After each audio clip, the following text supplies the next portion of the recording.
Organizations often celebrate unity, shared values, common goals, and a unified approach. While alignment can strengthen collaboration, it also risks sliding into uniformity, and uniformity can be dangerous. When people are forced to think, act, or deliver in the same way, the organization loses out on the richness of difference. It's a bit like that viral video of farm animals attempting Olympic dives. Each animal tries the same jump, but what works for one looks awkward for another. In organizations, we see the same mismatch when employees are pushed into molds that don't fit.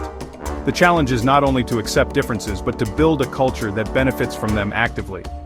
Research shows that teams that embrace diverse perspectives are more innovative, adaptable, and engaged. Edmondson, 1999, Ely Thomas, 2001. Here are 7 strategies for leaders who want to design cultures that truly allow difference. 1. Redefine success beyond a single standard. Organizations often reward one type of employee: the extroverted leader, the fast decision maker, the person who speaks up first. But success has many shapes. A thoughtful analyst who refines a process can be just as valuable as a persuasive salesperson. Narrow performance standards limit innovation and distort value. Denisi and Murphy, 2017. Practical step: update performance reviews to recognize multiple forms of contribution, from collaborative problem-solving to independent innovation. 2. Foster psychological safety. Difference is meaningless if people don't feel safe to express it. Employees will stay silent if they fear criticism, which prevents organizations from learning. Practical step: psychological safety is strongly linked to learning and innovation in teams. Edmondson, 1999. Train leaders to ask open questions, admit mistakes, and reward constructive dissent. Teams should see disagreement as a resource, not a threat. 3. Empower strength-based roles. When employees are placed in roles that ignore their strengths, their motivation and performance decline. People flourish when their natural talents are recognized and used. Strength-based approaches increase engagement and performance. Clifton and Harter, 2003. Practical step: use structured feedback and assessments to identify strengths and assign projects accordingly. Matching employees to tasks is not indulgence, it's strategic. 4. Encourage adaptive leadership.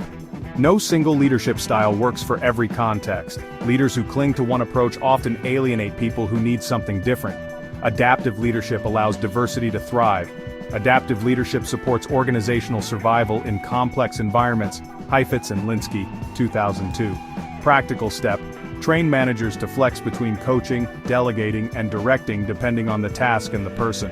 Reflection after projects helps leaders improve their adaptability. 5. Create spaces for cross-functional collaboration. True innovation often happens at the intersections of disciplines. Different backgrounds bring unique perspectives that, when combined, generate stronger solutions. Practical step: cross-disciplinary collaboration enhances creativity and group performance. Van Nippenberg, DeDroy, and Homan, 2004. Establish cross-functional projects and workshops where employees from varied fields collaborate on shared challenges. Formalize these opportunities so they don't remain accidental. 6. Reframe mistakes as learning opportunities. Cultures that punish mistakes discourage risk-taking, but when mistakes are seen as valuable data, organizations encourage experimentation and innovation. Organizations that treat mistakes as learning opportunities are more resilient and innovative. Cannon and Edmondson, 2005. Practical step: hold retrospectives after projects where the focus is on lessons learned, not blame. Share insights across teams to normalize learning from failure. 7. Celebrate diversity in communication styles. Some employees excel in presentations, while others shine in written reports or informal discussions. Limiting communication to a single style means missing out on valuable contributions. Practical step: valuing diverse communication styles fosters inclusion and belonging. Ely Thomas, 2001. Provide multiple channels for sharing ideas, verbal, written, and visual, and rotate formats to give each style legitimacy. Closing thoughts. Cultures that allow difference are not chaotic, they are powerful. They create space for people to work from their strengths, for teams to innovate, and for organizations to adapt in uncertain times. Expecting everyone to dive in the same way is both unrealistic and wasteful. Leaders who design systems that celebrate variety will find that difference is not a problem to solve, but the very foundation of long-term success.